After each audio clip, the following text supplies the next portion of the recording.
Happy summer, everyone. Welcome to Zeitgeist, the show where we talk about all the latest TV and movies while we listen to the latest music. Joining me for this escapade today in the Marvel Cinematic Universe here in what Deadpool calls a low point is my co-host and lovely friend, Nivel Boz. How you doing today, man? Pretty good. Glad to be back on this pod and ready to get through this summer. There's a lot to go through. Dude, for real, we are at a high point for Zeitgeist because we are talking about a ton of stuff in these next couple of months. Let me lay down the slate for you guys real quick. A little sneak preview of what's coming up. We've got a comic book edition today. We're talking about X-Men 97. We're talking about Deadpool and Wolverine. Because we have a video game nerd on the podcast, our next episode is going to be video game themed. More on that at the end if you guys stick around. We'll talk more about that. We are going later in. We're going to be doing an actor highlight. Later in, we're going to be doing some throwbacks to earlier in the summer. We're going to be talking about some of our highest performing actors coming up throughout this year. And of course, today we are talking about one of the seminal actors in the second half. Ryan Reynolds is Deadpool. And of course, Deadpool is one of the mainstays in terms of our culture right now. And Ryan Reynolds and Sean Levy, similarly, are a dream team. But even before all of that, we are talking about a show that I think is beloved by fans, but maybe otherwise little known in the culture. I'm glad that we're talking about it on Zeitgeist because my stance is this should be in the Zeitgeist. I don't know if it is all the way, maybe in some circles, but I haven't heard enough being talked about with X-Men 97. And I thought the show was really good. And I'm curious, Nev, talk to me about your stance on the show, why you brought it to me as something to be talked about. Ultimately, it is what you just said. It is a very good show. And I think when you watch a very good show, you should market it to everybody you know, right? That's just the nature of the game. But more interestingly, when I was watching it, I mean, you know my stance on animation. I think we've talked about it ad nauseum where I'm like, I watch everything. But whatever I watch, it needs to be the same caliber as everything I watch. Because when I watch animated shows, I'm like, this needs to be equal to or better than a live action show that I'm watching. And X-Men 97 feels like that. It feels like a cartoon that, you know, is equal to like a show like Game of Thrones. Because the whole Game of Thrones like idea was that it was like a water cooler show that you could come up to someone at a water cooler and just talk about the show. You know, it's something that united people and like they're hyped for it. And I think X-Men 97 has the very same qualities. It is a water cooler show. It's just not enough people know about it, which is a shame because I think the main reason not a lot of people know about it is because it is a continuation of a show from the 90s and it's a cartoon. I think that's the thing. Like, not a lot of people are willing to watch it because it's a cartoon. Absolutely true. And I think its existence as a cartoon makes it not only as good as live action, but in certain sections, I think it supersedes what we have been able to do with live action. Because when you look at an action sequence that is so intricate as some of the action sequences that take place, whether it be the midpoint of the show, which I think is so spectacular in X-Men 97, or even towards the front or the back, where there are two absolutely spectacular sequences that kind of parallel one another. And in all three of these sequences, I see a level of intricacy and care that is simply unmatched when you create a live action spectacle, unless you are being as choreographic in your approach as humanly possible. If you're treating your actors like dancers, maybe you're getting half of the way there. But even with something like John Wick, where it is very choreographed heavy, it's still human and people. And when you get these animated characters, you get such a flow and rhythm and movement that is completely unlike what you can do in live action. And I think that X-Men 97 works to its advantages ultimately. And I think in large part because it refines and builds a limitation to the show. And I also want to talk about sort of what is this show? First of all, what's the 97? Let's get back to basics. That's what we do best on this podcast. It's a direct continuation of the original X-Men animated program from 1992 Fox. Niv, have you seen this show? Yeah, I have. I've seen like a few episodes of that show. My show I used to watch in that same universe was the Spider-Man animated series, because back then there was like an MCU version of the Marvel universe, but in like animated TV shows. So it was X-Men, the animated series, Fantastic Four, the animated series, and Spider-Man, the animated series. I think like a few others that were shorter, but those were like the main three that I remember. And I specifically watched like from start to end the Spider-Man animated series from 1994 to 1998. But you know, like I said, it was like a shared universe.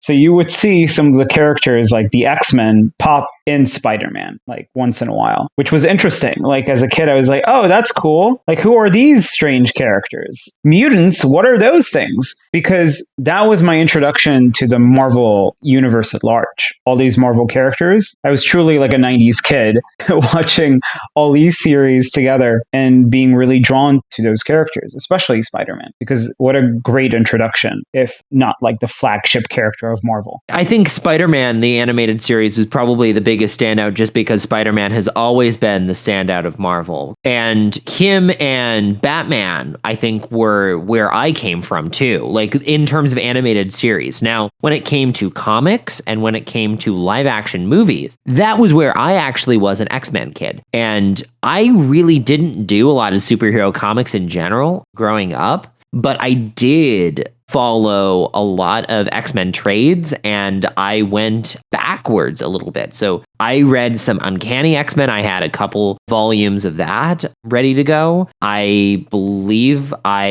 even dabbled in one or two Ultimate X-Men, but in general, it was like very classic X-Men, the 60s comics that I made my bread and butter, and I read and reread a lot of those series. And it's amazing how the ethos of X-Men was so substantial right away. And I think that's what makes, I think, X-Men to this day something that still resonates with me so much, and why I think this show is so incredible and has so much potential that it is realizing, because the concepts embedded in this show of alienation and of humanity in spite of that alienation feels so vital to so many different generations. I mean, obviously, there are real life metaphors that it continually draws from. The clearest one being Magneto, who in real life time survived the Holocaust, and he himself has built this grudge against humanity because they are capable of so much hate. And he, in turn, I think, internalizes a lot of that hate and brings it in himself and externalizes it in real ways too, of course. I mean, that's his character, but at the same time, that makes him as a villain much more human and much more relatable. And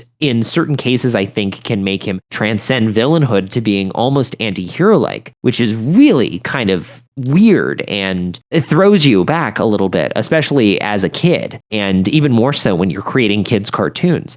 Now, what I really like about this show is that it attempts to bring the story back to looking more like a comic book and looking really a lot like an emulation of the original show. And it's emulating a style that no longer really exists with the tools of digital formation, right? Because they're still using 3D emulation to create this 2D environment. And it looks less digital than the show that succeeded the original X-Men from 96, right? X-Men 97 is the name of the show because it came after the show that was canceled in 96. But X-Men Evolution is the show that came after X-Men after it ended in 96. And that show feels very digital and feels very CG and has a new level to it. And I've seen an episode or two of that. I think it's interesting how this is a emulation. It is meaning to evoke a Saturday morning cartoon but avoiding the broadness and avoiding the goofiness that can be so reminiscent of like the old school Saturday morning cartoons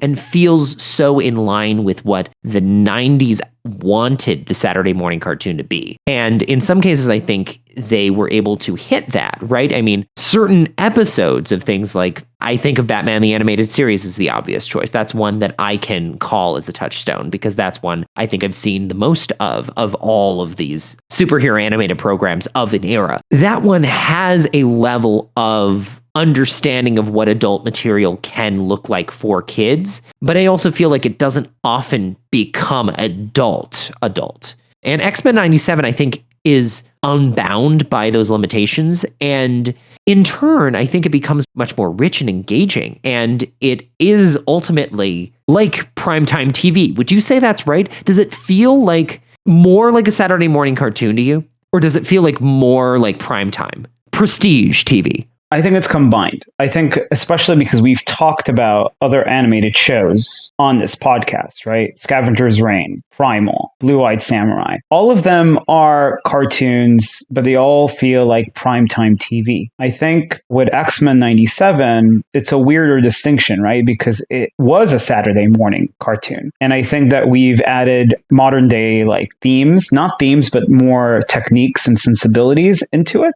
We've modernized it, right? Even though like it feels retro, we have still modernized it. It's like taking an old car, keeping like the hood on, but giving all like the tunes and gadgets you would find in like a modern car on the inside. It's the same thing. So it does feel like a Saturday morning cartoon, but when you look at it on a deep level, it feels primetime. It generates the same water cooler effect I just mentioned in like Game of Thrones, because it feels like not prestige television, but blockbuster television. I think certain episodes do feel prestige because it tackles like really serious themes, again, like racism or genocide and stuff like that. But it's still doing it in like the purview of exploring it within a comic book, because the X-Men have always explored those themes. I mean, who created the X-Men? Like in terms of like artists, it was Stan Lee and Jack Kirby. They're the ones who created a Magneto. They're the ones who created the X-Men. And those are two Jewish guys. I feel like it's always been interesting to me because Stan Lee also created so many of the other characters like Captain America and the Hulk and Iron Man and all of that stuff. But he only created his true Jewish characters were X-Men or within the X-Men universe. It was Shadowcat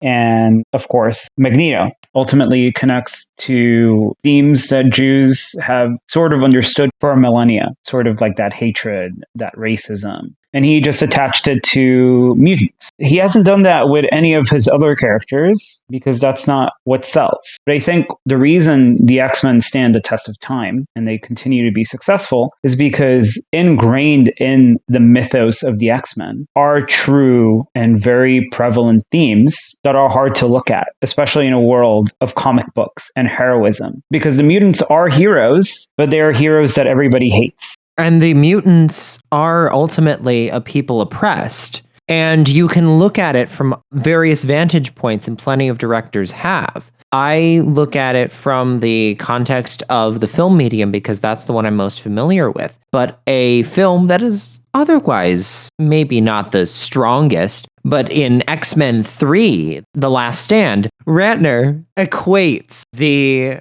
concepts of isolation and these concepts, these broad concepts that you're talking about, these really personal, deeper meanings into themes of homophobia and things that were very prevalent right on the precipice of what would become the Obama administration and times of serious change and overhaul socially. And we saw a lot of that early anxieties present in a superhero movie, and not just a superhero movie, but a pre-Iron Man superhero movie. And I think that's so essential and important to talk about, especially in retrospect, talking about the zeitgeist. I think we entered a special period of time when comic book movies were changing. Because if we're talking about actual like zeitgeist and the history of this specific zeitgeist within the X-Men universe, the animated show ended in 97. And that's when comic book films started changing, right? Or comic book properties in terms of adaptations. Because in 1998, Blade with Wesley Snipes came out. And then in 2000, X-Men, the Hugh Jackman, Bryan Singer X-Men came out. That was the shift between the Richard Donner and Tim Burton projects, right? Because back then, in that era, comic book heroes were just comic book heroes. There was action, but it was very much, it felt like a comic book film. Whereas starting from Blade and then pushed even further with X-Men, these films started feeling like action films, specifically action summer blockbuster films. Well, and Fox particularly were the ones who first took chances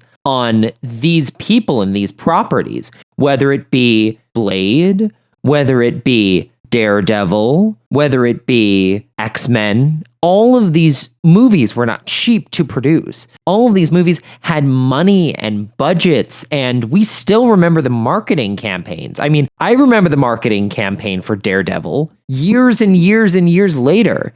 As a young person, I remember Daredevil. I remember seeing him on the Cheez-Its box. This is something that they invested time and money into at Fox, and clearly it paid off in major ways. But I think it required that level of emotional investment. We're taking something retro and sort of remarketing it to modern day. And we're doing that for both projects. We're talking about both in X-Men 97 and Deadpool and Wolverine, because you're taking essentially two things that hold a lot of nostalgia and you're just bringing it back, not to get a quick buck, so to speak, but you're doing it just to restart something, right? Because I feel like both projects do a really good job of wiping the slate clean to try something new again. And I think that's the big triumph of both these projects. Bridging the old and the new, I believe there are some return cast members. And Niv, would you mind leading us in on this? Because sure, I am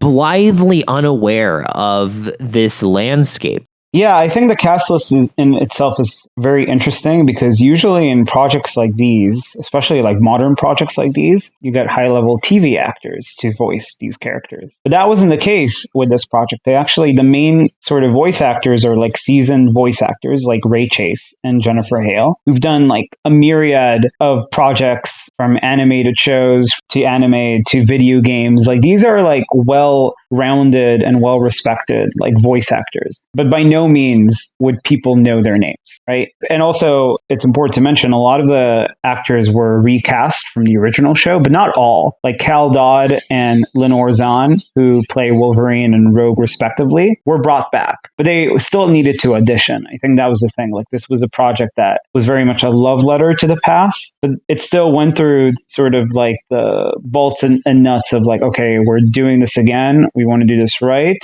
And we're going to audition everyone, even if they did the part back then, which I respect. But at the same time, I'm glad that Cal Dodd and Lenore Zahn in particular are doing these characters again, because they also have very distinctive voices that really carry the show and really carry the vibe of the show, especially because Wolverine in particular was considered like the main character of the animated show, the original animated show. Another talent that's like interesting in this is Ross Marquand, who got sort of his acting chops in The Walking Dead, but since then has been in a ton of Marvel projects, mostly as a voice actor. Like in Infinity War, he voiced Red Skull, and in the animated show What If, he voiced like Ultron, who was like the main villain of like that first season. Here he voices like Professor Xavier, so it's interesting because I feel like Ross Marquand has become the Marvel equivalent to Pixar's like John Ratzenberger, who appears in almost every Pixar film to date. And I feel like Ross Marquand appears in almost every like Marvel animated series to date. I thought you would appreciate that, Jordan. I do appreciate that. And finally, the main villain of the show, Bastion, is voiced by pretty prominent like TV actor Theo James. He's been in that new Gentleman show on Netflix. He's been like in the film series Divergent. He was like the main guy in that film series. And one of the sexiest people to date on White Lotus. Right. That was his big thing, White Lotus. His most recent like big thing was White Lotus. He's done like his own array of voice acting recently. His biggest project was Castlevania on Netflix as well. I know what's the biggest project for him in my heart. And I also know that to me, the true villain of this show is Mojo the TV executive gone rogue mid-season, not to confuse with the actual character of Rogue, but Mojo. Okay, this is my awkward attempt to try to cycle back to the concept of high and low art all in the midst of X-Men 97. What I think is superlative about this show is that we have these side plots that feel like a Saturday morning cartoon with Mojo and with characters like at the very top of the show. They brought in this new younger character, Sunspot, who then is closely tied with the other mutant Jubilee. And Jubilee and Sunspot get to have a little mini arc. And that feels, I would say, pretty standard, like line item TV. But then you have other plots, which are like as dense and intricate and maybe a little melodramatic. I mean, there's certainly the Jean Grey plot feels, I would say, almost melodramatic, but so soapy. I mean, obviously soapy, but also like there is a level of drama to it that is so intoxicating. And then you have other stuff, just like I think the small amount of stuff that Wolverine gets is great. Gambit, Beast is also a character, speaking of, who doesn't get enough. I mean, he was beautifully played in another callback to X-Men 3. They brought Beast in for one movie in X-Men 3, and I thought they did a great job. I understand that Beast did play some part in the X-Men First Class world, maybe. That's something I did not watch, but I love Nicholas Hoult, and I'm glad that he got to be a part of that project, and I'm happy that Beast got the credit he deserved. He was one of the original X-Men. He was, alongside like Jean Grey and Cyclops. I mean, you see like that picture, that portrait of the original X-Men a lot in like X-Men 97. But yeah, I think what you're getting at is that the show has a lot of highs and lows, and I don't mean that in like a negative way. I just mean there's a lot going on. And the show is 10 episodes. I feel like every episode something like massive happens that feels almost unrelated to the previous episode, because there's always like a new crisis that the team has to deal with, and it ultimately does build up to like a much larger sort of plot. So it doesn't sort of like meander to somewhere else. It does have like a lead up. That lead up is just subtle. So it feels like you're going through a lot, it feels like almost like a soap opera world where there is another twist and you're like, oh my God, this came from nowhere. But then, like I said, in the final 3 episodes, it all starts to click, but it still feels not rushed, but it feels overwhelming. That's the one true negative I can pin to X-Men 97. The show feels very overwhelming. Well, sure, but also I think that the content in itself isn't necessarily the epitome of strength 100% of the time. I don't think that every single element of the show is so incredibly salient that it would be a perfect show in a longer format than it's given, which is half-hour content. I think what's amazing about this show is the pacing. And the pacing makes the show to me because it packs an hour's worth of content into 30 minutes, which is what you were getting at. And that was what is magnificent about the show. I think that is what saves a lot of the weaker elements of the show. I was talking about Mojo like as if he was the greatest part. I was joking. I think that particular episode is maybe the weakest of the episodes insofar as it doesn't do anything for the larger narrative of the program. Mojo is a throwback. It's one of the few episodes, that particular one you're talking about, which is Motendo. It is a very clear reference to the original series. It feels like a drawbridge, if anything. Yeah, it feels like the weakest because it sort of comes out of nowhere and it doesn't truly relate to anything at large. but it's world building, this very rich world that is a continuation, right? That's the whole thing that X-Men 97 is. It is a continuation and a revival of a show that came before it. So if anything, like, it's just like saying, okay, we are not a remake. We are very much like a new season of the show. So any of the old characters come back.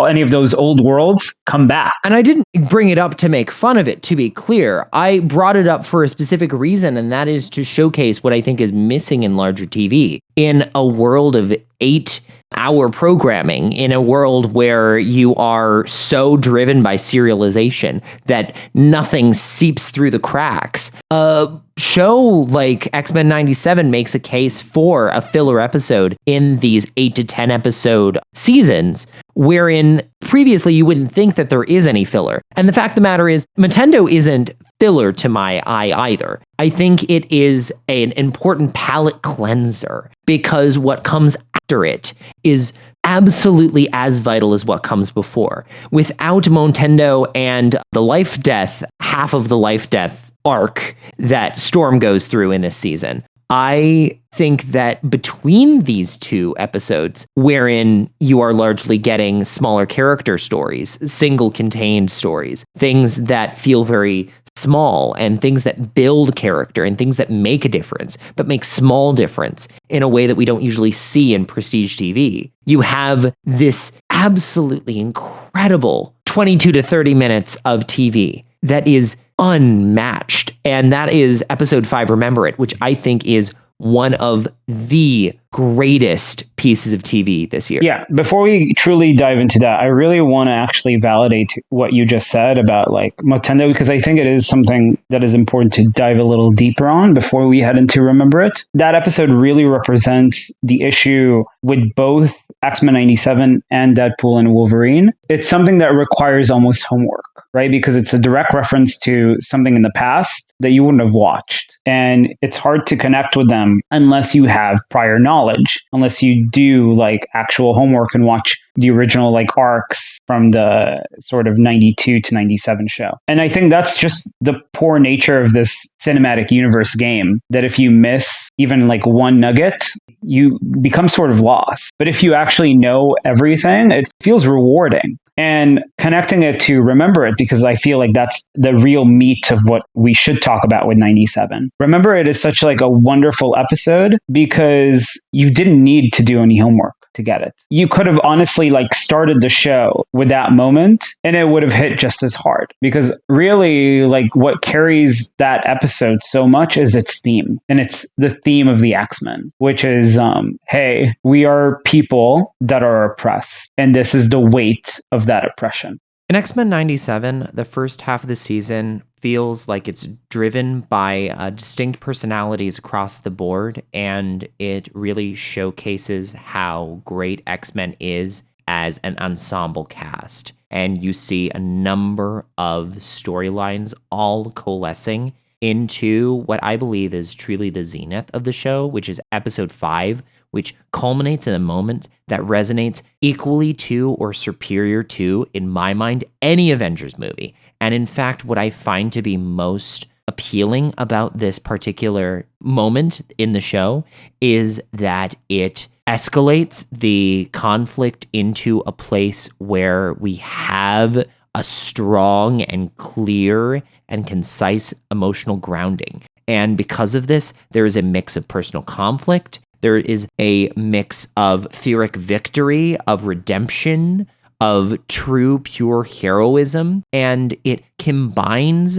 high drama in this critical moment in the show that becomes so essential to the rest of the season that it is, I think, one of the high moments in any Avengers property, not just in the animated programming, but in the entirety of the MCU to date. And what I love about this particular episode speaks to what I love about the larger program is the way that the show translates spectacle from a comic book perspective. I mean, you get these splash pages in comic books. For those uninformed, a splash page is usually a single page illustration in the middle of a comic book. Typically, you get the comic book panels partitioned into, 4, 6, maybe 9 different panels on a page. A splash page is usually a single piece of image. That usually is a big moment in the story. I felt like the entire episode felt like a splash page to me in the best way possible. And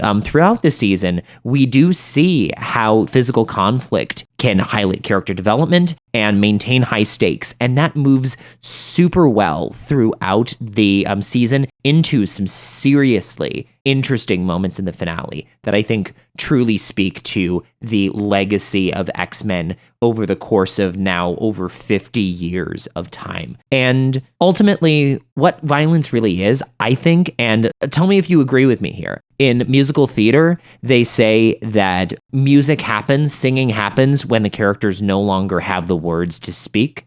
I think a great action scene happens when the characters have nothing more to say. And that's a mistake that I see in action storytelling nowadays, time and time and time again, where people continue to throw quips as they're fighting. And to me, I find that to be a missed opportunity, because if they are quipping, they ought not to be fighting. If they are fighting, that is a sign that words have no longer served their purpose. What do you think about that?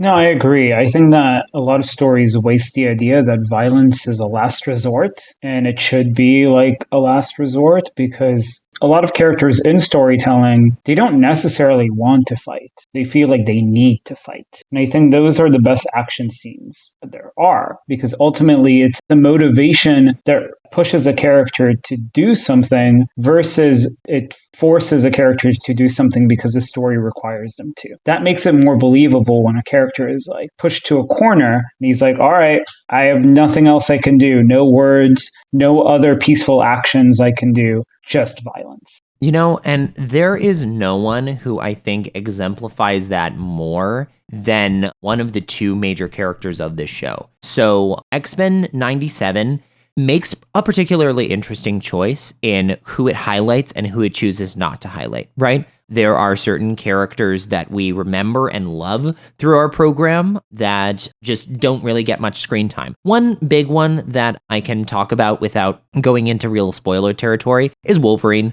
Wolverine is present throughout the show like any other cast member, but I feel like he gets pretty slim moments relative to the rest of the cast. But I think that also speaks to a commitment to the comics and a commitment to bringing the ensemble nature of X-Men back to X-Men. And it's easy to feel like, especially in the like singer stories, that Wolverine is the star of the show and everybody else is just secondary.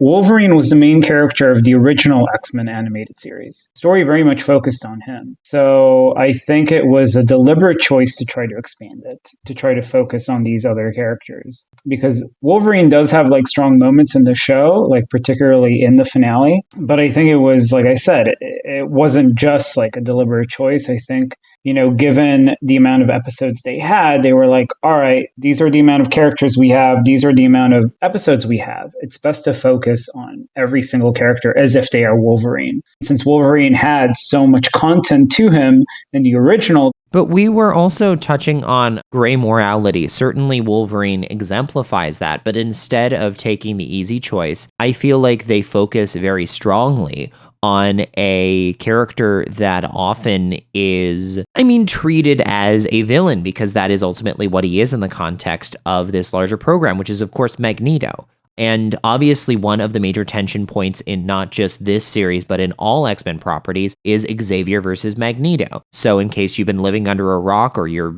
tuning into this podcast midway through, Xavier runs the school, right? Magneto, on the other hand, has his own strategy. He has his own way of operating. He is one side of the coin. Xavier is the other. And in this show, we get to see Magneto really take on a new role.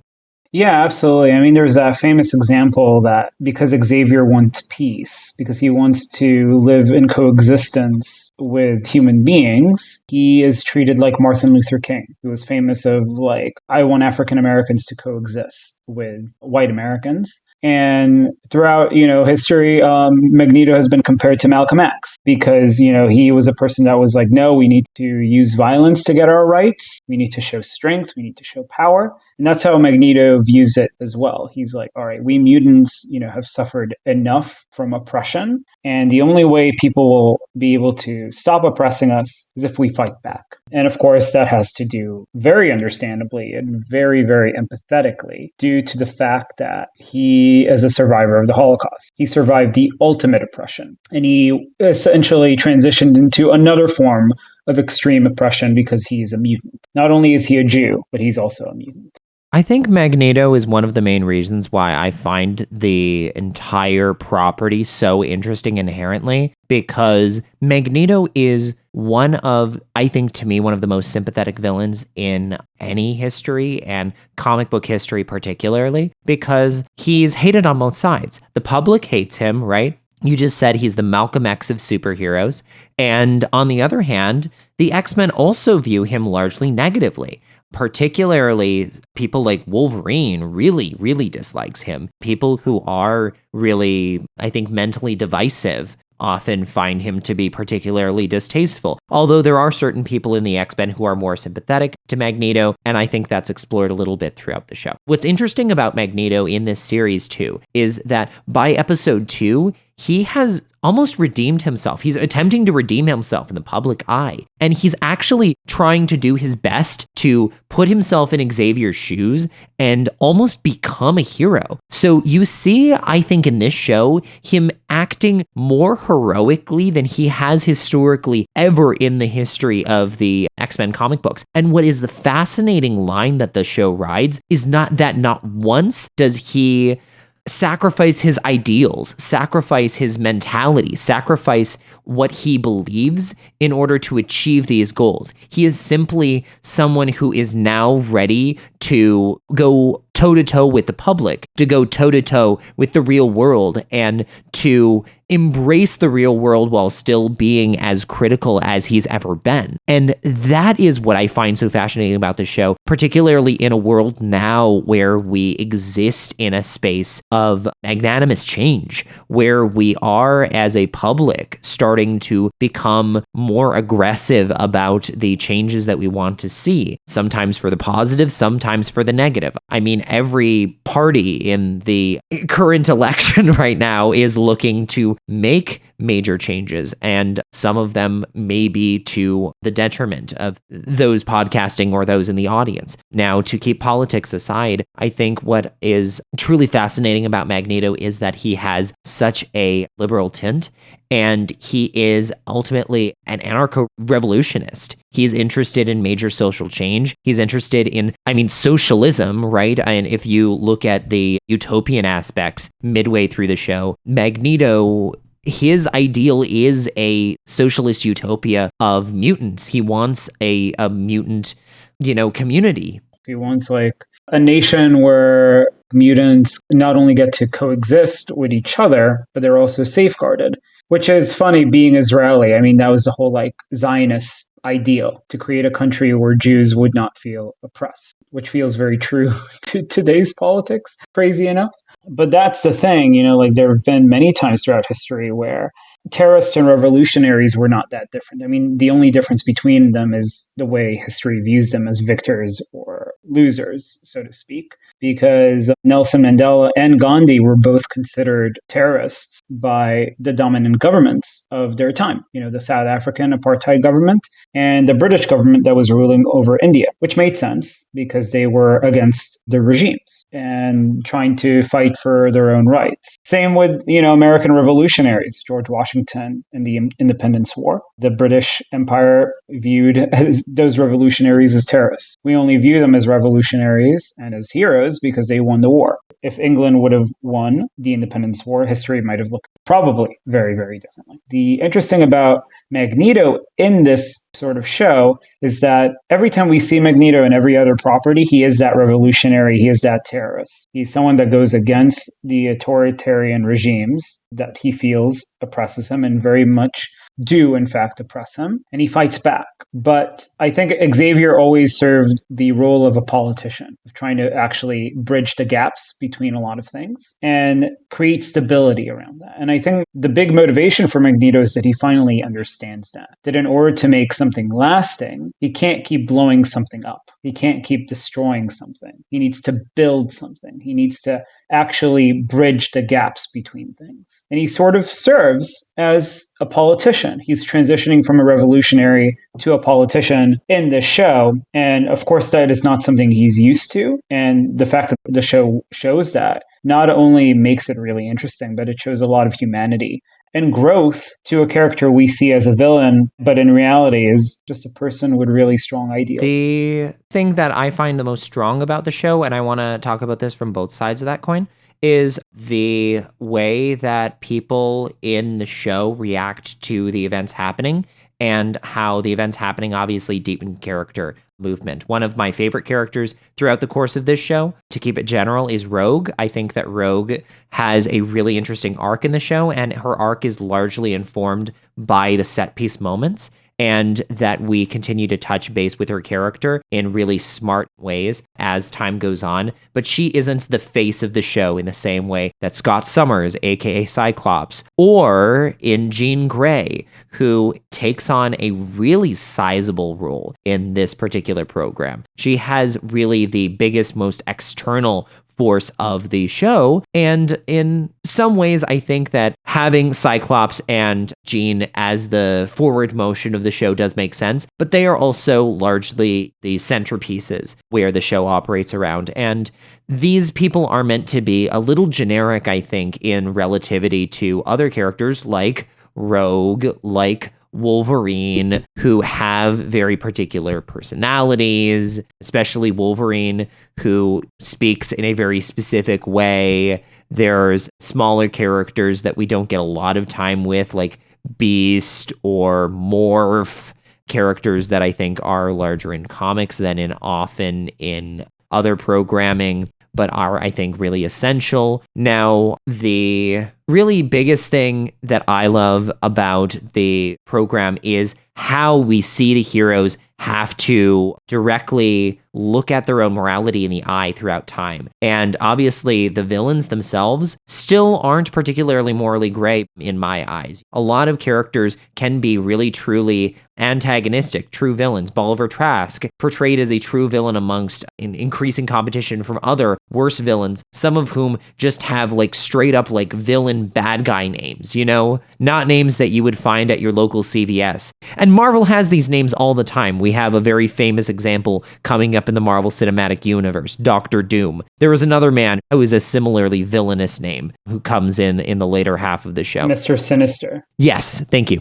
But some characters like Mojo and Deathbird, these characters are antagonistic due to their pride, antagonistic due to their mindset, but they're not entirely villainous in actual conceit. And I think that we get this larger range of moral gray area, which brings me to my next point, which is that there's a mix of the show A plot, which is kind of driving through. And by A plot, I'm using that very loosely because there is obviously multiple plots within this larger, I would say, serialized plot versus some one-off storylines that are peppered throughout the middle half of the season. I'm a little curious. Now, obviously, I talked about how I really like the Mojo plot. How did all of these resonate for you as a whole? Did you find that any of them were digressive, or do you find that they were all very largely additive? They were largely additive, right? Because there was so much happening in each episode and in such a short period of time. But each thing that was happening would add to the next episode and ultimately culminate into like an incredible finale, right? Even though all of these things felt very, very separated from each other initially. Like the whole Jean Grey storyline, it felt so soapy that I was like, how can it possibly add anything later in the season? And it did. Even like the whole like Magneto arc, it was always the central arc of the season. Obviously, we didn't know how it would end up, especially because there is like that mid-season twist in the middle with both Remember It and what happens after Remember It. So I think ultimately it was additive, but I stand by what I said. It still felt overwhelming because there was so much going on that it wasn't necessarily hard to keep track of, but it was hard to, the best way I can describe it is that it's hard to watch this entire show in one sitting. I think you need to digest it. You need to digest each episode after you watch it to be like, all right, I am ready for the next one. It is nice to be able to digest it. I will say, actually, funny that you said that. I took several weeks off, luckily, because we have such a large gap between when X-Men 97 came out, which was closer to the edge of the spring season, ending out to about mid-May, I believe, was when the finale started to hit, and the release of Deadpool and Wolverine, which is what we're actually talking about in the second half of the episode in a moment. And I will say that I did start to feel a little bit of a pull downwards in terms of energy right as 6 was starting to hit. And as soon as 7 happened, I could feel the energy ramping up. Now, that being said, and I've already spoken a little bit about this, I think that without these lows, you can't get the highs, and you need to have the quiet in order for the storm to hit that much harder. In this case, maybe literally. Now, the biggest thing for me, though, even despite this small critique, because I like to be able to bring in something, is that throughout these smaller moments, you get such brilliant action in psychology where they're like, wow, I have this tremendous responsibility now, and it means that I have to choose this path, that I have a path of heroism. But heroism seems to be sort of the boundary that they are attempting to mingle with. In X-Men, the characters don't ever feel like they have the weight of the world on their shoulders like a hero the same way that an Avenger might, that a capital A Avenger might. In this show, it feels like the mutants truly just feel isolated due to their otherness. And that is what they have to grapple with consistently. And so that character psychology feels so much more grounded and so much more human. And it becomes additive, right? And I think that ultimately is the thing that grounds something like Jean Grey's plot with Madeline, which is so crucial for the show. Now, in this way, people who surround Jean, and this being one of them, as time moves on, there is, major moments and climax where new characters begin to be introduced throughout the second half. And we slow down enough to introduce these characters, but never slow down long enough that we are really truly able to land an emotional moment until the exact moment when the climax just drifts upwards. It's beautiful. It's almost musical. And we get the exact pathos at the exact moment that we need it. And I think that is X-Men 97's biggest strength, is that it has no open air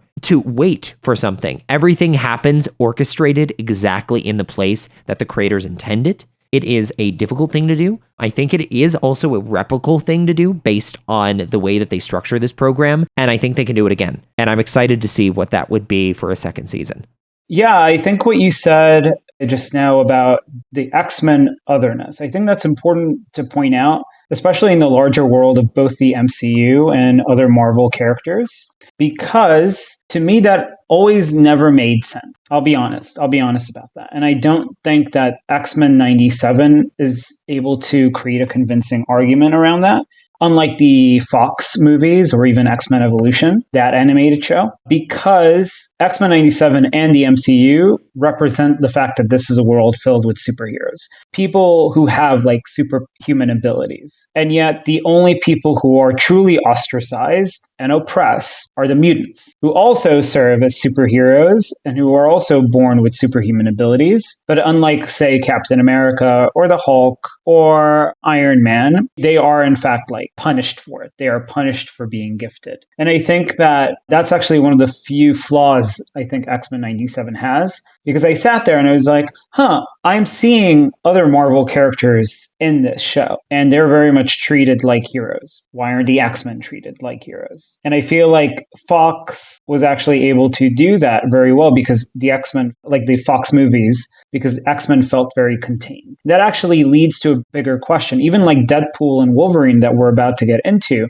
it felt pretty well contained, even if it had like branches in different universes, right? And so I'm actually very curious to see moving forward with X-Men 97 and X-Men in live action, how they will actually be incorporated in the MCU that is already filled to the very brim with gifted and superhuman people. That is a curious point, and the answer may just be that they don't. I mean, it looks like we may be moving to a place where by the time the X-Men are introduced, that they'll sort of just like reset this whole project of the MCU and kind of just wrap it all up, you know? I mean, it seems like they're starting and ending in around the same kind of territory. It seems like they've got several actors that they'll be bringing back for the final few movies, one of whom has been officially announced as Dr. Doom, Robert Downey Jr., now an Academy Award winner. So he has done his artsy thing, and now he is back. Is making millions. Where he became famous again. I was going to say became famous, but he was a Brat Pack kid, you know? I think he was in St. Elmo's Fire. He was like one of the seminal 80s actors, and then, of course, dipped into addiction and found his way back to stardom and is all the stronger for it. Obviously, you know, he's been very public about how his wife helped him through this particular tough period in his life. And now he is making tons of money and he's not blowing it on anything. I think that's an incredible, incredible thing for an actor to do. It's hard to make that kind of money and still be a decent, rational person. And that really makes me respect Robert Downey Jr. as an actor that much more. Now, he was obviously pulled out of kind of nowhere. People in the studios didn't want to work with him because he was considered a black mark. He had a lot of bad reputation from his time with addiction. And throughout the time, Feige has been incredible at pulling people out of essentially nowhere. You know, Simu Liu was pulled out of nowhere. You know, there's a lot of other Xochitl Gomez in the MCU pulled out of nowhere. And this has happened time and time again. Of course, they obviously did cast some pretty famous people in places like the Fantastic Four, so they certainly are still utilizing star power.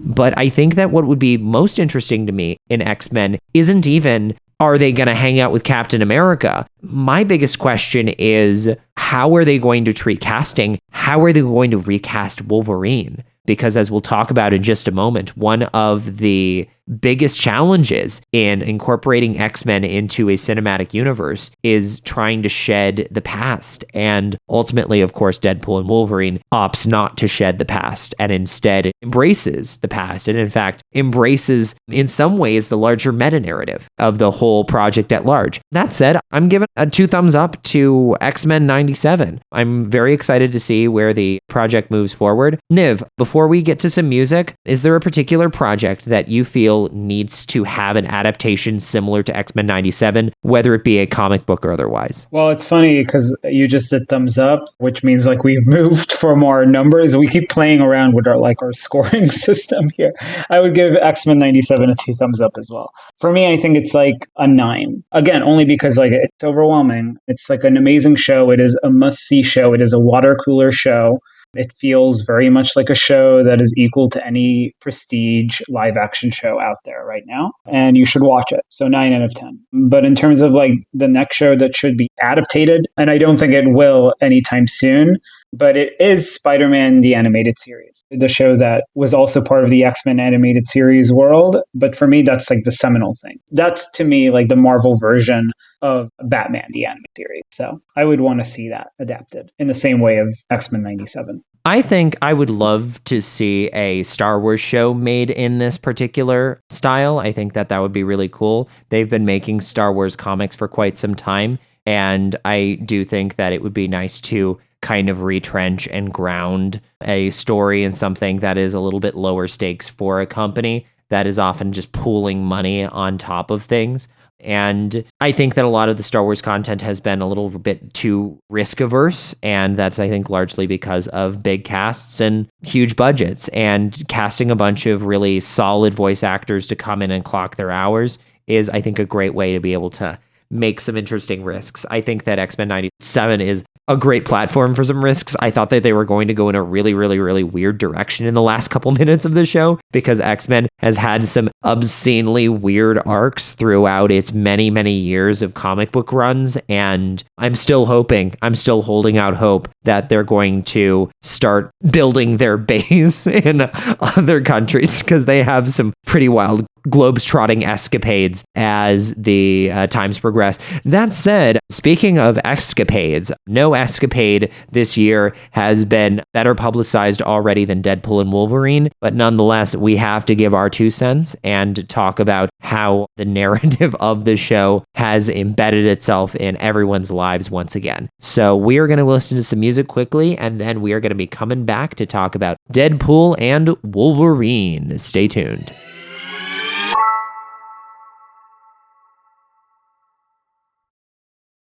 Hi there, listener. I know you are not hearing music right now. That's because we actually do a legal form of music streaming that you can find exclusively on our homepage, which is Mixcloud. So if you are interested in listening to a playlist that I personally curate for every single episode, then I would highly recommend you take a trip to Mixcloud and finish the episode starting exactly here where you left off and listen to that playlist and then dive into the second half.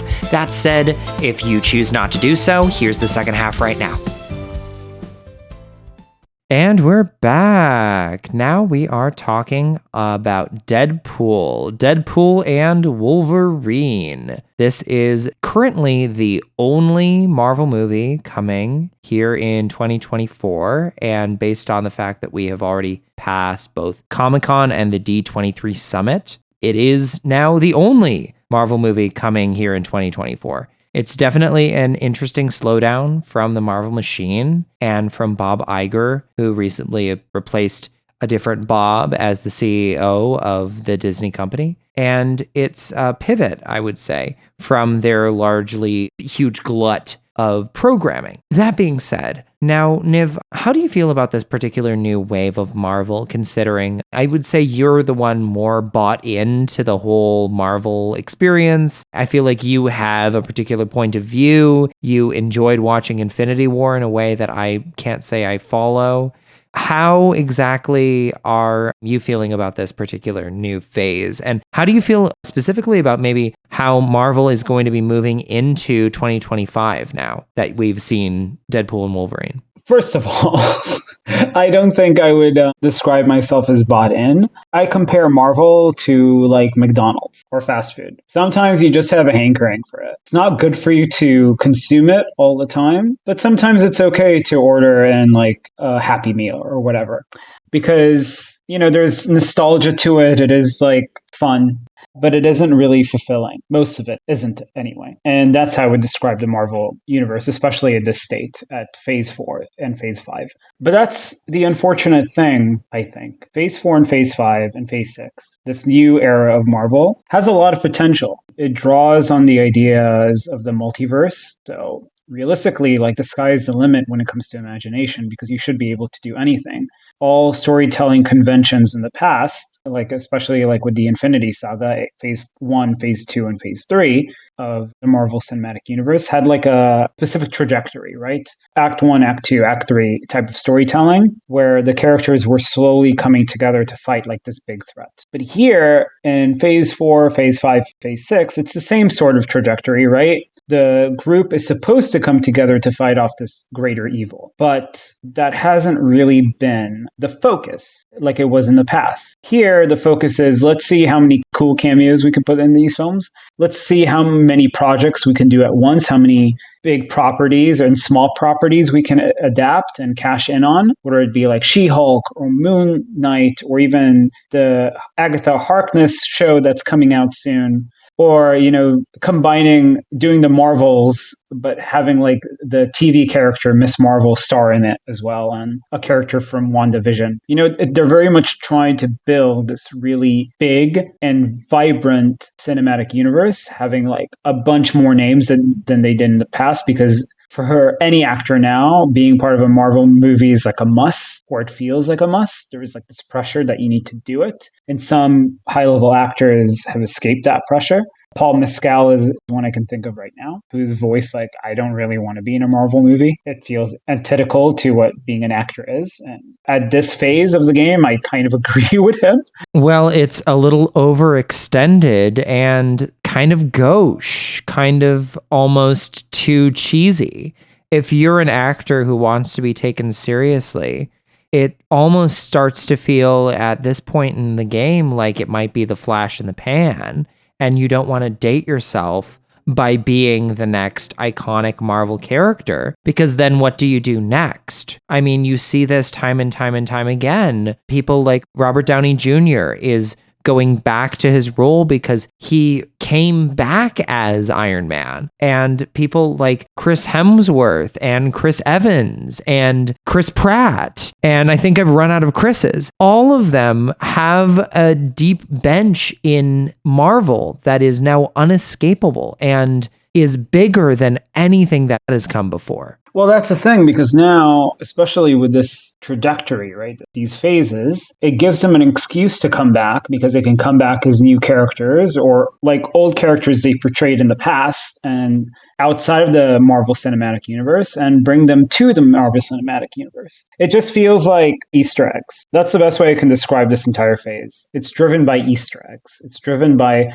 these fan servicey acts that Marvel wants to do because they think like that's what the fans want. But what the fans really want is just like a good story. They just want a good story. And I feel like most of the stories in these new phases have not been good. I think there have been some exceptions, like Shang-Chi and the Ten Rings, which was one of the first projects that started these new phases. One we both enjoyed was Spider-Man No Way Home.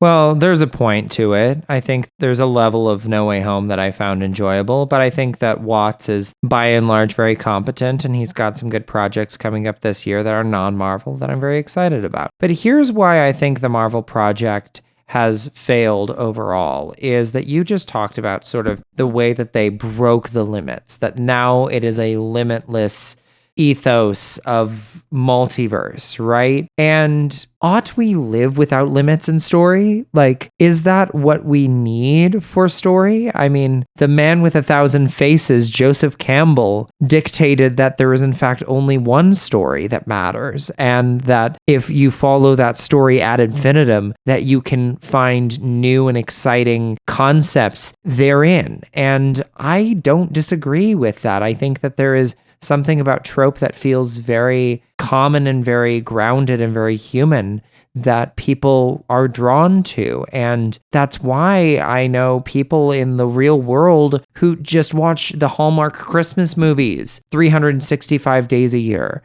Like, there is a wide scope of people who all they want is the same formula sent over to them again and again and again. And Marvel itself is thriving on the concept of formula, even though it attempts to be something beyond that. Its formula is the thing that it always falls back on, and it's almost always the thing that can assure it, you know? And that's what's wild about this whole situation, is that it attempts to sort of break the mold and in turn just retreats in practice further back into itself. And that is what I find to be a missed opportunity in the sort of Marvel project. Now, I hate to be a naysayer in these conversations, and throughout this conversation and the next episode, we will have to be naysayers somewhat, because, you know, the fact of the matter is Deadpool and Wolverine has a lot of good things to it, but I also do think that it is endemic of a larger problem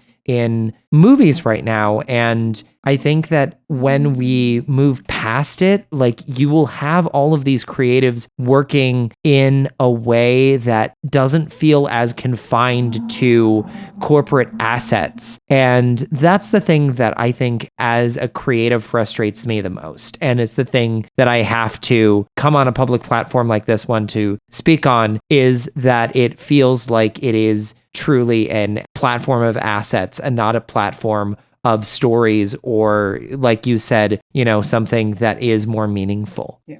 Our entire message in this podcast is dissecting the zeitgeist, right?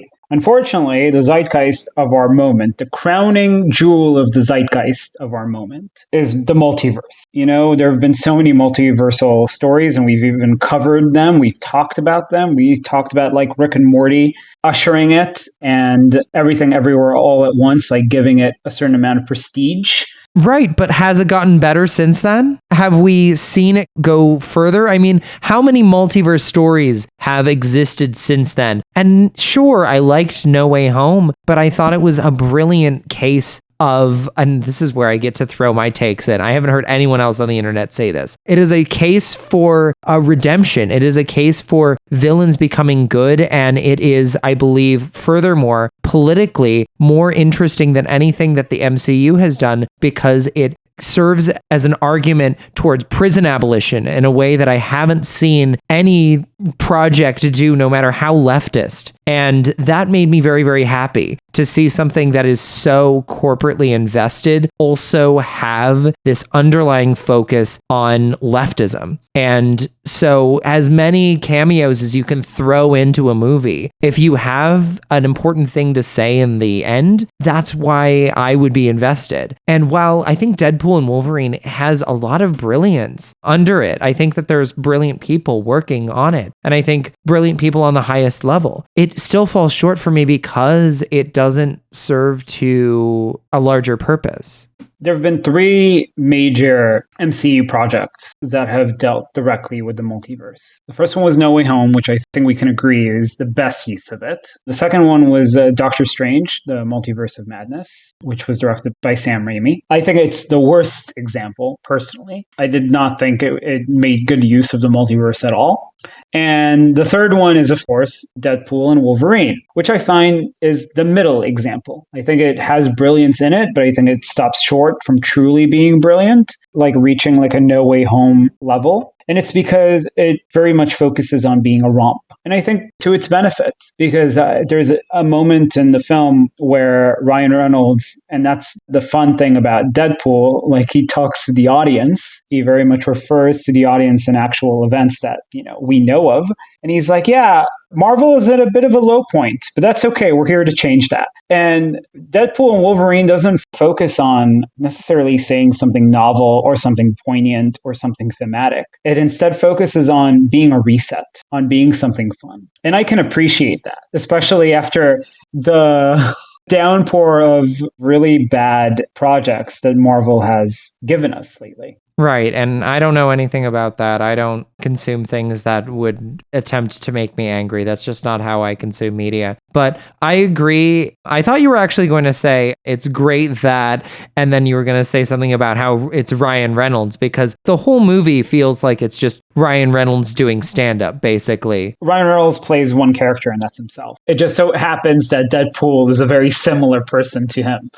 And so is Sean Levy. And I think what is brilliant about this movie is that it's a dream team. You've got Sean Levy and you've got Ryan Reynolds, and they share a brain. And that's why I think this movie works. And I think that's why this movie is enjoyable. And I think it's also a pretty good finale to the Deadpool franchise, a franchise that has, I think, similarly had weak villains. Now, the first villain was the weakest, I think, of the 3. The second movie had a slightly better villain, but I think a slightly worse plot, because it tries to do the lone wolf and cub thing. It tries to meld the X-Men universe in there. And to be honest, it's not bad, but I think I'm with Jeremy Jahns in the, when he has a middle of the range movie, he's a great critic. I love this man. He has been on YouTube for as long as YouTube has been a platform. He says, I'm going to forget about it in T-minus, already forgot. That is how I think a lot of MCU movies fall for me. I don't hate them. I don't love them. I think they are fine, and I have already forgotten about them. The MCU movie we've covered on this podcast, in fact, was Black Panther 2, a movie that I truly cannot remember a single thing about, other than that they took a lot of time in the middle section to focus on Julie Louis-Dreyfus for some reason. I don't understand why, and I don't remember why, but I do remember that it was a weird pacing. And to Deadpool and Wolverine's credit, if you want to give it a reset, great. This is paced well. I'm glad. I think if a bad movie is paced well, then it's a good movie. And I'll talk about that in the next episode. That's not referring to Deadpool and Wolverine. I think Deadpool and Wolverine is a completely fine movie, but I also think it has some of the best jokes in the Deadpool franchise. So, if you're going to talk about being a comedy, is it a good comedy? It's a good comedy. Is it a good comic book movie? I don't know, and I don't really think I have much skin in the game there. But I also think that it introduces an elevated dynamic to Deadpool's typical approach because he is a little bit more grounded in his world. I think he actually cares about his friends in a real way this time around. Now, despite the fact that his friend from the original Deadpool movie just left the movie due to behind the scenes things, but that guy's gone. I think is something Miller. I don't know. Tim. Yeah, and the second movie, T.J. Miller. Yeah, Weasel. He played Weasel. He was effectively Deadpool's sidekick for the first and second film. Karan Sony's character Deepinder also serves a similar role. And I think that's the thing. TJ Miller was fired from Deadpool 3. I mean, he didn't come back to Deadpool 3 because he did not so great things in his real life. It's also why he had issues with his TV show Silicon Valley, made by Mike Judge. But I think it's interesting that we talk about sidekicks because realistically, this movie is about two superheroes coming together and they're essentially each other's sidekick. But more broadly, the film is pretty funny. A movie that is a drama that is mediocre is easy to have it slide through. But a comedy that is difficult to watch is really difficult to watch because if you can't laugh, then what's the point? You just mentioned that it was funny, and we just talked about limits. I think the thing about Deadpool and Wolverine, and this is very much encapsulating everything I just said about this phase being without limits or feeling without limits, and that usually being a bad thing. This is the one example that it feels like it's a good thing because the film feels unhinged. The comedy feels unhinged, and it actually adds to the story. So the story feeling like it has no limits constantly surprises you in a good way because it connects thematically to the characters that are pushing the story forward. And this is why I think even though Deadpool and Wolverine is not necessarily poignant, it is a shot in the arm for this universe because it's very much does a convincing arguments of look, we've been trying to go without limits for a while. We've sort of failed at it. But look at when we actually are able to do it sort of correctly, what that earns us. The answer is it earns us $1 billion. But the other thing I was going to say is that you mentioned the whole litmus test of something being memorable. Something doesn't need to be consistently good to be memorable. Even though Deadpool and Wolverine is not going to win any awards for sure, but there is something to be said that it grabs your attention in the very beginning with that NSYNC song. It's one of the best moments in any film I've ever seen. And it's because it's just so stupid. It's just so ridiculously stupid. And it just falls in line with what Deadpool is. Just like a fun romp. It's a meme machine. The whole movie is meant to generate memes. That opening montage is meant to be memed. I mean, it's no accident that the whole movie is now streaming on TikTok. It's a meme generator. Now, I think I would agree in the sense that it sort of found a new way to break cinema and is finding a way to hinge the meta commentary of the larger filmic world with the actual physical the story of Deadpool, in the sense that Deadpool and Wolverine are bringing back to life the Fox properties by making a movie about the Fox properties being brought back to life. Like, this is such a deep bench of meta commentary to the point where I find it a little frustrating. But the meta text aside, it is an entertaining movie. It is also, like any multiverse movie in the Marvel world, it is limited by its own strictures. I think there are a lot of structures in place in this movie that do limit it. The one example that I think breaks that is the opening credits, where they do find the perfect joke in the movie. I mean, as a joke machine, to like find like the most inappropriate thing to do. And that's how they start the movie. And I think that is a great way to set up this kind of thing, because there was so much on the line, there was so much at stake, and they poured their money into it. I mean, this cost a lot of money too, so good thing it made a lot of money, despite the fact that most of the movie takes place in nondescript wasteland. Where the rest of the money went, it seems, into the 20th century logo in the wasteland, building that 20th century logo, and also the amount of cameos. Well, before we get into it, there is something to be said that there is themes in here. They're just weird themes, because the movie, as you said, starts in like a specific way.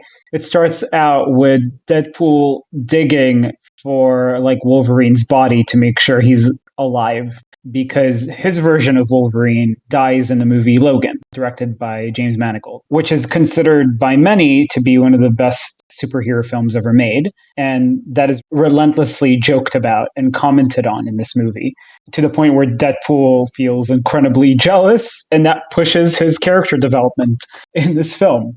Again, meta, meta, meta. But there and again, yeah, the meta commentary is like Deadpool and the rest of the world have seen the movie Logan and are interested in Logan as a movie, despite the fact that they are also in the world of the movie Logan. Everything has just become this like cyclone of, stay tuned for twisters, by the way, this cyclone of like meta text and commentary. And have you read this comic book? Have you seen this person? Do you know who this actor is who played this character in this iteration of this version of a famous Marvel property? And there's going to be a new version of that Marvel property coming very soon too. We get into this Fox multiverse, and all of a sudden you get one of these characters who's like, I am the only version of this character. Meanwhile, there is actively a version of that character in development. But that's the joke. But, as I said, in the start of that movie, Deadpool is digging up a corpse and using it to the point where he's desecrating it. That's the whole theme here, that Deadpool as a movie is digging up all these old, obscure properties that were all under Fox at one point. Whether it be, like, I guess we're into spoiler territory now. Let's do a quick wee-oo. Okay, 2 seconds. 2 seconds for the people to leave. All right, get out if you don't want to get spoiled on Deadpool and Wolverine. Also, it's on TikTok. Go. Whether it be Blade or Elektra or even Gambit or things that, even were just in development. Like Gambit was in development. It was never a movie. Yeah, let's start with Gambit here, the best of the bunch. Okay, to me, like, Deadpool and Wolverine is like 1.5 stars, and then Gambit adds like another 1.5 stars. Like, Gambit is the movie to me. I loved. Oh my God, that's ridiculous. Loved having Gambit. No, man. That's ridiculous. I loved that's ridiculous.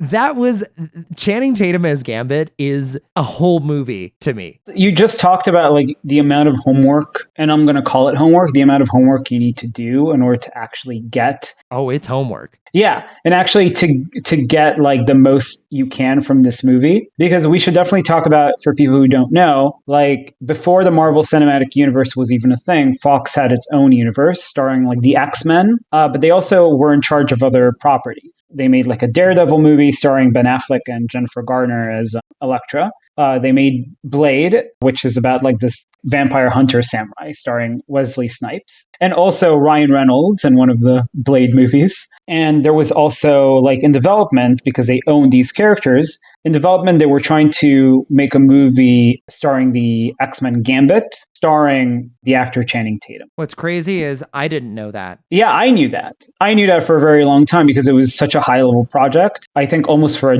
full decade. And they just couldn't make it happen. It was constantly in development hell. And Channing Tatum really, really wanted this project to happen to the point where he was, I think, one of the producers or the executive producers. He was really hands on the project. And then when it finally moved, Fox was bought out by Disney and all those properties went to them. That project was dead. But Ryan Reynolds, being like one of the few turnovers from those projects, was like, okay, I'm aware of this project starring Channing Tatum. This is a great way to bring him back. And for people who read Wikipedia, that will make them so happy. I was one of those people because I was just kind of like, I knew this existed. I researched these things. This is interesting to me. So when I saw it, I was like, oh, wow, this makes me feel happy. But for everybody else, and Channing Tatum says this in the movie, he was like, nobody knew I existed, but I definitely existed. And I was like, yeah, man, you definitely tried to make this project happen, and now you've made it happen in the most weird way possible. I'm just glad that this movie doesn't require you to understand that. I think that Deadpool as a movie is like well known, but I also think that Daredevil was well known enough. And I think that like the X-Men movies were well known enough that I consider them to be kind of canon, especially for anyone who would listen to this podcast. But I think something that might not be canon is unmade movies and things like how the X-Men First Class moving into Apocalypse and Days of Future Past, and then there was another movie that happened after that. That whole saga was supposed to be the new cinematic universe for X-Men, and that X-Men Origins Wolverine was supposed to kick off a trilogy of X-Men Origins films, but that X-Men Origin film ended up getting repurposed into X-Men First Class instead, because that X-Men Origins movie with Wolverine didn't really work as well as it ought to have. And it was happening in parallel in 2008 alongside Iron Man. And one took the road less traveled and it made all the difference. The other took a very sort of general corporate approach, and X-Men Origins Wolverine pretty much just flopped in every way possible. But it did lead to Wolverine getting his own trilogy. And that's the point of it, right? X-Men Origins Wolverine was the first of that Wolverine trilogy that went on to The Wolverine and then Logan. Movies that completely focused on the character of Wolverine. Well, I think everything focused on the character of Wolverine because Wolverine was the most prominent character. We've talked about this in the first half. Yeah. We did. He was the main character of that entire cinematic universe. What I'm saying is that it focused on movies on him outside of the X-Men, other than a few exceptions like Professor Xavier. But those three movies and even Days of Future Past was really a movie that combined both the original, let's call it the original timeline, and the reboot timeline. It combined both to essentially showcase, like, for that universe in particular, it was basically the Infinity War endgame of that universe, right? Because it combined both sort of casts together, both the Ian McKellen, Patrick Stewart to Michael Fassbender, and James McAvoy, who both portrayed Magneto and Professor Xavier, respectively. Well, and I think there was a joke in a Deadpool movie that was like McAvoy or Stewart. And I think that's kind of how I distinctify it in my brain too, is like, is it the Stewart world or is it the McAvoy world? And I always followed the Stewart world. I didn't really know the McAvoy world. I never saw I saw part of Days of Future Past, I think. I didn't watch much of First Class. I certainly didn't watch a whole lot of Dark Phoenix. Yeah, but that's what I mean. Like, Fox very much was spearheading the comic book universe before Disney was. They were creating like things that Disney took inspiration from and then they built off from, right? They had already like a cinematic universe and they were building it. But Disney saw, they were like, okay, there are some limitations because they're very much within one type of world, which is the X-Men world and respective properties that are connected to the X-Men world. But Disney was like, okay, we have Iron Man, we have the Avengers, we have Captain America. We can expand this and make it even bigger and more organic. That's the thing. Fox was constantly trying to churn out with what little they had to make good products. And they did. They actually made a bunch of good products with what they had. An even bigger example is what Sony's trying to do with their Spider-Man universe, which is even more limited, right? Because they're just using Spider-Man villains to make movies, whether it be Morbius or Kraven the Hunter or Venom being the best example of the bunch. And good luck to them on that. Yeah, but that's what I mean. Like, when you are pigeonholed with your properties, you're just going to try to milk it as much as you can. And that's what Deadpool is doing. It's trying to honor the incredible legacy that Fox did generate. I mean, again, they were the pre-Disney Marvel machine that we had in our world, but then they were overtaken by the Disney Marvel machine. But there were a bunch of actors and movies that made like a massive difference. We talked about this in our previous segment with X-Men 97. Blade itself was the change in the game. Blade, when it came out in 1998, presented a more stylized, more action-heavy type of comic book movie that changed the entire makeup of what comic book movies were. And that led into Daredevil, and that eventually led into Spider-Man that Sony did, the Sam Raimi Spider-Man movies. And also, more importantly, like in 2000, the movie X-Men by Bryan Singer really pushed it. And that's sort of what we're covering today. Like the fact that Hugh Jackman's Wolverine has been essentially that generation's Robert Downey Jr.'s Iron Man. And he very much functions that way still. I feel like you just said that Robert Downey Jr. can't escape the Marvel Disney machine because he's so integral to the Marvel Disney machine. I think you can take it a step further and say Hugh Jackman can't escape that machine either. At least Hugh Jackman has Broadway. You know what I mean? Robert Downey Jr. just won like an Academy Award. Let's be real here.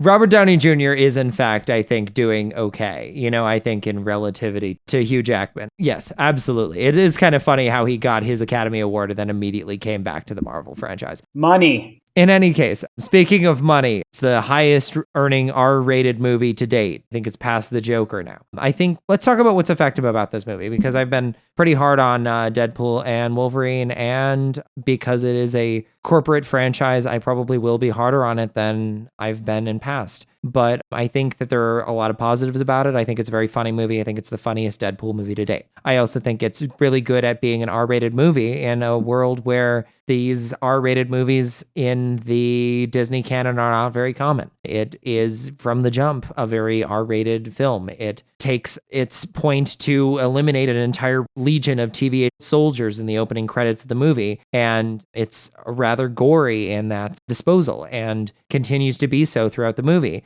I mean, effectively, the whole movie is like a buddy cop movie, which we haven't said yet. The whole point of it is that like Deadpool and Wolverine are teamed up as a buddy cop, and they regularly fight each other by stabbing each other with lethal blows. I don't think either one of these characters really, like, Deadpool understands that Wolverine is invincible, but I don't think Wolverine understands that Deadpool is invincible. And Wolverine just routinely tries to kill Deadpool in a way that I'm like, oh goodness, that's sort of like harsh. I think he does understand it, because at one point he says, like, in the movie, Wolverine threatens to cut off Deadpool's head, which effectively, like, it wouldn't kill him, but it would make him immobile. It would make him, like, paralyzed, essentially. And Deadpool understands that, which is why he, like, begs him routinely, don't chop my head off. It does add to the comedy that they're both, like, invincible. Also, it's important to say Deadpool 1 and Deadpool 2 were under the Fox banner. They were one of the two final projects that Fox did, but they were R-rated films. Disney at the time hadn't made any R-rated films in the Marvel Cinematic Universe. I don't think they ever made an R-rated film. No. Not that I can think of off the top of my head.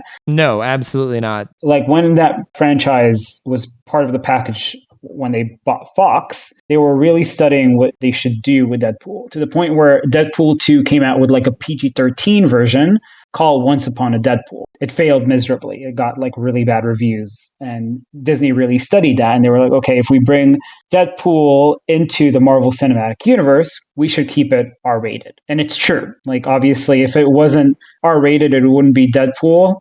And the fact that Deadpool and Wolverine try to mercilessly kill each other just adds to the absurdity and the comedy of it. It adds to the tone. But it's also important to state that originally the idea, and I'm glad you mentioned this movie was a buddy comedy, the original idea for the movie was actually to make it like a Rashomon style structure. Akira Kurosawa's multiple perspective Rashomon movie, which is a movie about unreliable narrators. And another movie I can think of that does a similar sort of setup was Bryan Singer's The Usual Suspect, which is a movie that starts off like looking at something in the past and then taking it back all the way to the present. A bit of it is like still in that movie with the whole like NSYNC opening, because Deadpool is in the middle of the story, like telling us how he got there, but then the movie still goes on. I think having something as prestigious as Rashomon serve as a structure would have actually deflated a lot of the movie, because it doesn't try to be anything prestigious. It doesn't try to be anything poignant. Like I said, it just focuses on resetting audience expectations of what a Marvel movie should be, which is just like a fun summer romp. And the fact that they brought both Ryan Reynolds and Hugh Jackman to star in this film, like, adds a lot of gravitas to that, because at their very core, these characters are action heroes. But in that regard, even though they both have moments of poignancy, especially like you said, Deadpool has arrived to the end of his story. It's like a great capper to his 3-movie story, because he's very much in tune to who he actually is and what he actually wants, which is to be surrounded by people he loves and people who love him. But for Wolverine, it's different, because he's not the Wolverine we know. He's a different Wolverine, plucked from a different universe that is dragged by Deadpool. But at the same time, because we ourselves have had a bunch of emotional connection to previous iterations of Wolverine, he's the most prominent character in that universe, in fact, in the X-Men universe at large, that there's a certain attachment to him in terms of understanding an emotional core. And I think that that's what the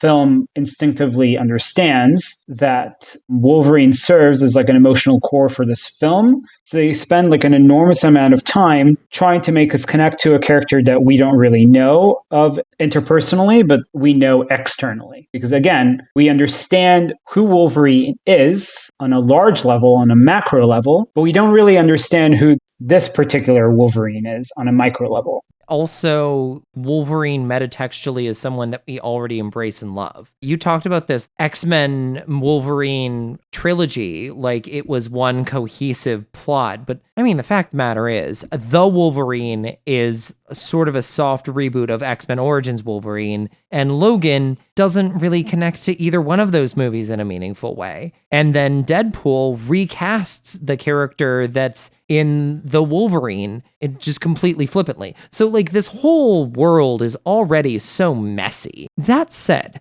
I want to give full credit to Hugh Jackman, who is an incredible asset to this movie, and he does a brilliant job in creating a new version of Wolverine. He feels like another Wolverine, and I think that is amazing and a major, major boon to the quality of the end product here. Yeah, absolutely. And I mean, we see in this film a bunch of versions. I mean, to its detriment and to its triumph, we see a bunch of versions of Wolverine until we get to that specific Wolverine.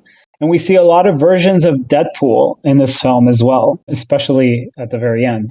This film, its greatest triumph is that it understands what it is. This film in particular is we are a metatextual buddy comedy. That's the exact description of what it is. Nowhere did I say this is a metatextual buddy cop comedy that's also a comic book adaptation. It almost forgets that it is a comic book adaptation, because it doesn't necessarily try to be one, which I know is crazy because the amount of comic book cameos that are in this film, it doesn't do it any true lip service. Those characters feel so different from their comic book counterparts at that point that it feels like it doesn't necessarily try to honor any of them. We just mentioned some, Blade and Elektra, played by Wesley Snipes and Jennifer Gardner, don't necessarily feel like they're Blade 1998 and Daredevil counterparts. They feel very different. They're very much we're just in this wasteland trying to survive. We're just these outsiders that nobody cares about. And I feel like that's more true because it's more metatextual than it is about adapting them correctly. Well, and the film struggles continually with trying to achieve so many goals at once. It wants to be a traditional Marvel movie. It wants to be a satire. It wants to respect the Fox legacy, but it also takes one of the Fox characters and treats them like a joke. It wants to have its cake and eat it too. It indulges in many of the problems it satirizes. I think a key point here is I was reading Darren Mooney's review in Polygon talking about Deadpool and Wolverine and how it kind of falls short in a lot of the things that Deadpool, the original, the Fox films were able to do. Now it is an R-rated movie, but it's a different R-rated movie. I mean, I think Mooney particularly notes that the film's edginess is less sharp compared to its predecessors. You can give lip service to certain adult activities, but you can't show those adult activities. And it gets to a point where Deadpool himself jokes about the fact that he can make reference to it. He can say every word but the word, and it becomes a point where, I don't know, it works. I think it works in the film, but it also isn't good for art. The fact that this franchise got swallowed up by a corporate giant and now effectively is different. I mean, the biggest thing is the tonal shift in how Deadpool interacts with the Avengers. He reveres the Avengers. He reveres everything. He's Deadpool as a character I think betrays the Deadpool of 1 and 2 because he is reverent in a way that is completely unlike a Deadpool prior. And that is interesting. He doesn't want to be part of the X-Men in the first and second film. He actually avoids it. He doesn't want to be part of a team. And then he makes his own team in Deadpool 2 and gets them all killed. And he's like, well, this is what I was saying. I don't want to be part of a team. And then in 3, he's like, well, maybe I should be part of a team. And the best team out there is the Avengers. And then he tries to be part of them. They're like, well, you're not good enough. You're not a team player. So I think it just adds to the comedy that he's like, well, maybe I'm not a team player, but then he discovers he has a team of his own, which are his friends. It's what he actually wants. It's just not a superhero team. It's not like a superhero organization. But you're right, that edginess gets dulled out because a lot of the things that Deadpool does, gets sort of stopped short. Because the only true R-rated things we see in this film is violence. But there are a lot more R-rated things we could be seeing. They're just not happening in this film. And I agree. I've read other reviews out there that say that Deadpool does everything but showcase the hardcore stuff that the first 2 films did to its detriment. But at the same time, I'm like, no, that's not necessarily true because it's trying to stay not just true to one cinematic universe, it's trying to stay true to 2 cinematic universes, both Fox and Disney. And managing both is having your cake and eating it too. I mean, it's an impossible job for anybody to have. And I've watched plenty of Avengers movies where I'm like, yes, they did this. I'm guess somebody is glad that they did do this, but should they have done this? Is there a reason why you need to have 85 heroes in one movie? Is there a reason why your movie needs to have 8 or 9 main characters? Is this even serviceable? This is where I'm like, I just want Joseph Campbell back. I just need the simple trite stuff. I don't need all of this. Bring back Joseph Campbell. And God. I want to kind of wrap all this into some kind of collection here and talk about the franchise broadly, Deadpool 1, 2, and 3. You can talk about the first movie wherein it was very serviceable. It did a very good job at being Deadpool. It did a very good job at being this is the Ryan Reynolds movie that so many people were waiting for, and it delivered, right? It wasn't groundbreaking. The plot isn't exactly the strongest. The villain certainly isn't memorable, but he is a good villain because Deadpool is able to exact revenge against this villain. And in the second movie, you have more solid comic book characters to rely on. You have Cable, which is a character that a lot of people were waiting for, and he's present in the second movie. I don't remember a whole lot about him. I mean, he's not the most interesting character that Brolin has played in that broader universe for sure, but he's there. And certainly that movie builds on Deadpool in a way that is, I think, substantive. And I think that in this movie, you get the best jokes. So I think every movie has something, but also it's enjoyable, but there's an emptiness to it too. It's a little bit like if you went to I feel like it's like a golden age musical almost. It's so interpersonal and so deeply metatextual that it's doing that, but it's also self-aggrandizing in a way. And I don't know if I love that, but I also don't know if it's necessarily built for me. Is the deep cut pit where we go into, is it like a flashback or an alternate universe where Wolverine is hung up on a cross? Is that something that I need to know about? Does that matter for me? Or is that just going to be something for some random geek? Is everything just going to be for 1 or 2 people and that's it? And for someone like myself who I'm I like the comics, fine. I've seen some comics. I'm aware of Dark Phoenix. I've read one of the 8 times they brought Dark Phoenix back in the comics. I'm glad to have read those comics when I was growing up. But at the end of the day, it's maybe the things that I'm most interested in this movie aren't any of that. And it's Matthew Macfadyen coming in because I like him from Succession, and Mr. Paradox is one of the more compelling performances. I think he's one of the more compelling villains in the Marvel universe of sort of empty villains. And I think Mr. Paradox is the epitome of he's middle management. He's not important. He's just sort of there. And he has an evil James Bond mustache twirler plot. And he does that pretty, serviceably. Pretty serviceably, yeah. Mr. Paradox in particular is like the inciting incident. He's the one that sets Deadpool on his journey of saying, like, look, your world is dying, which also is metatextual because he's trying to say, look, Fox has been bought out by Disney.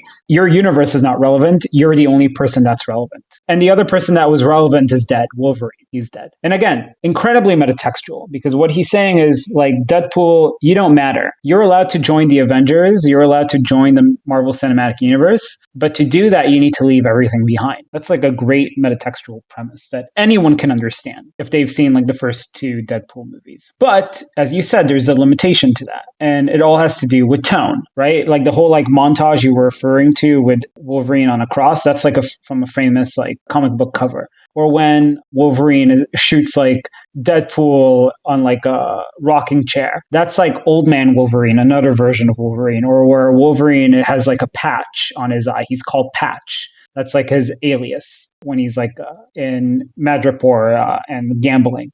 Or my favorite one, accurately short King Wolverine, where Deadpool meets like a very short version of Wolverine that is comic accurate. That's what I mean. Like it's all about tone. It's not meant to be meaningful beyond just adding to what the tone of the movie is, which is metatextual like story. And we've talked about that ad nauseum at this point. At the end of the day, even though Deadpool does bite more than it can chew, it does follow like a specific structure of storytelling that I call the Oedipus storytelling. The Oedipus structure, which means back in Greek times, there were 3 Greek plays about Oedipus, a character called Oedipus. And those 3 plays are regarded as the rise, the fall, and the redemption of a character. And I feel like the 3 Deadpool movies do the exact same thing. In Deadpool 1, he rises to the character we know and love and adore. Like he becomes like the hero that he's always wanted to be. And Deadpool 2, he loses a lot of what he loves, and that signifies his fall. Like he realizes that, wait,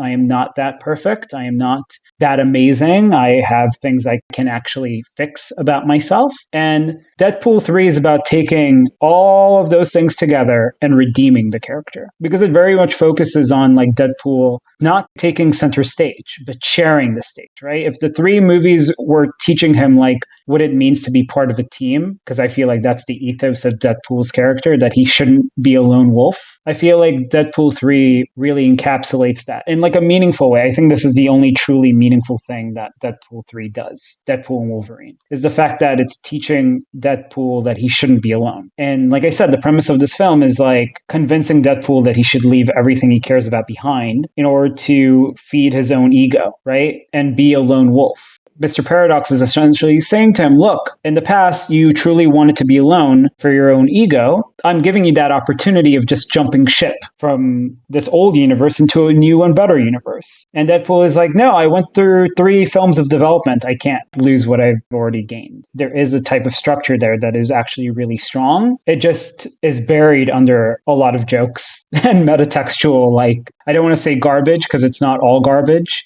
Metatextual sort of bulk. Like garbage is maybe overstating it. But think about the wasteland. Think about what the wasteland is. It is literally a garbage heap. That is why I called it metatextual garbage. Kevin, buddy, if you're listening to this, we don't think your franchise is garbage. Hey, speaking of Kevin, future of MCU, future of Deadpool. Deadpool is now been, by the end of the movie, he is now pinned to be Marvel Jesus. He has returned, baby girl. So now we have Deadpool doing the thing that the movie doesn't want him to do, but also kind of does want him to do, which is to enter the Avengers in the MCU and to maybe spearhead Infinity Wars or something. Or what's the other one now? It's the Multiverse Wars. It was supposed to be the Kang Dynasty. But now it's the Doom generation or whatever. Yeah, Doomsday. It was always going to be Secret Wars. But yeah, Doomsday and Secret Wars. Yeah. So now looking forward, like he is now the trickster of the whole, not just the X-Men world, but now the entire Marvel universe. And so now is he just going to be fourth wall breaking in the Marvel Cinematic Universe? Like, who knows? Do we think that he's going to be this big in the rest of the movies? Like, and if so, like, who else is coming into the franchise? Like, I feel like we've got Haley Steinfeld, like she's a solid actor. You've got Anthony Mackie. And then Mackie is there. Yeah, I don't think Brie Larson's coming back. She doesn't really want to come back. Oh, Miss Marvel. Yeah. Yeah, Ms. Marvel, who is actually like beloved by some people. Captain Marvel is not. But then you have Deadpool. So like, is Deadpool the leader? Is Deadpool going to be like second to the Wizard? So here's the thing that's really confusing about Deadpool 3. It very much focuses on like keeping him in the Fox universe. He doesn't jump ship in the end to the Marvel Cinematic Universe. He stays in his own universe. He saves his own universe, like that Fox universe. So I don't know what they're going to do because they're not leading him into it. I mean, there is like a scene earlier in the movie that's like where Mr. Paradox shows the future to Deadpool, and Thor is cradling like Deadpool as he's dying. And I read the screenwriter being like, I don't know what that's about. They might use it in the future. They might not. It depends on Marvel, but we don't know anything. So even the writers don't know what's going to happen with Deadpool's character. But the thing is that realistically, I think they will drag Deadpool. They will drag Ryan Reynolds. And they will drag Hugh Jackman. They will also drag Wolverine into the capper of like Doomsday and Secret Wars, because Secret Wars in the comics at least is built that way. It's like a huge battleground where like the multiverse sucks people from various universes and pits them against each other. That's what Secret Wars is. And the person who orchestrates that is actually Doctor Doom in the comics. So it feels very right that they've pivoted from Kang to Doctor Doom. But the point is that Secret Wars is thematically a very proper comic book capper to what these phases are trying to be. But I don't think there is going to be a team. I think there's going to be multiple teams. I think realistically there's like the remade Avengers, which is what Anthony Mackie's like Captain America Brave New World is going to be about, ushering like a new wave of Avengers, which has been slowly being built on through various different projects. Again, Shang-Chi, Moon Knight, She-Hulk, all of that. I think there's also a case to be said that there's going to be the young Avengers as well. Haley Steinfeld as the new Hawkeye, and even like Ant-Man's like daughter Cassie being like the new Ant-Man or whatever, like younger versions of the characters. Even Miss Marvel, played by Iman Vellani, who you just mentioned. And I think there's also going to be like the Suicide Squad version of the Marvel Cinematic Universe, the Thunderbolts, which is led by Sebastian Stan's Winter Soldier and Florence Pugh's Black Widow. And they're getting their own movie as well. And I think Deadpool and Wolverine will be their own team as well. I don't think there's going to be one cohesive Avenger team because that doesn't exist anymore. The core Avengers are either dead or retired or just off-world, because the main ones I can think about are Captain America, Iron Man, Hulk, Thor, and Black Widow and Hawkeye. Again, all of them are retired or dead, except really Thor, who's completely doing his own thing. So I don't know what they're going to do, but it's going to be like a huge... If you thought Infinity War and Endgame was going to have like 84 heroes, I think Secret Wars is going to be an even bigger mess because it's not going to be a cohesive unit. And they're just going to have 45 minutes of Julie Louis-Dreyfus all over again. Not even saying funny things, just wandering around from scene to scene. And on that note, when that happens, me, you, Julie Louise, and everybody, we're all the cast of Veep, Tony Hale, everybody, we're all coming back here on Zeitgeist. It's going to be the multiverse of Tony Hale. I feel like this particular podcast has been unhinged. I feel like we've just been ranting and ranting and ranting. So on that note, you know, it's early in the morning there. It's late at night here. We're so glad that you've joined us somewhere in the middle. Here we are, stuck in the middle of you. And we're going to be moving on towards video games. We've hit our touchstone again with our MCU conversation after we hit Black Panther 2 a couple years back. Now we're hitting video games again. Next episode with Fallout, we're talking about Borderlands. And that's going to be a pretty exciting episode in its own right. We've got some highs and lows there as well. And now, on that note, thank you guys for listening. I appreciate that we have support here on this podcast. Please do tell your friends if you listen to the end of the episode and you do appreciate what we're doing here.